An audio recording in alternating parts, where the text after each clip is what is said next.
Karmala police ठाण्याच्या पथकानं दिवसा घरफोडीच्या गुन्ह्यातील 1.5 लाख रुपये किमतीचे सोन्याचे दागिने जप्त केलेत।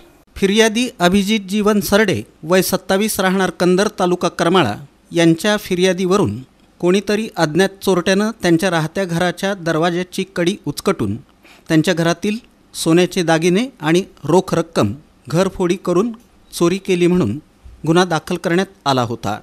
गुन्ह्याच्या तपासात हा गुन्हा रामेश्वर जंगल्या भोसले वय 25 राहणार पांडेगव्हाण तालुका आष्टी जिल्हा बीड यानं केल्याचं निष्पन्न झालं। त्याला अटक करून न्यायालयाकडून पोलीस कोठडी मंजूर करून घेऊन त्याच्याकडून गुन्ह्यात चोरी केलेल्या दागिन्यांपैकी 1.5 लाख रुपये किमतीचे सोन्याचे दागिने हस्तगत करण्यात आले। ही कामगिरी पोलीस अधीक्षक अतुल कुलकर्णी, अप्पर पोलीस अधीक्षक प्रीतम यावलकर, उपविभागीय पोलीस अधिकारी अजित पाटील यांच्या मार्गदर्शनाखाली करमाळा पोलीस ठाण्याचे पोलीस निरीक्षक रणजित माने, महिला सहाय्यक पोलीस निरीक्षक गिरिजा म्हस्के, पोलीस उपनिरीक्षक Prashant Madane, police head constable Ajit Ubale, police Naik Vaibhav Thengil, Manisha Pawar, police constable Somnath Gawade, Yogesh Yevale, Milind Dahihande, Arjun Gosavi, Amol Randil, Raviraj Gatkul यांनी बजावली।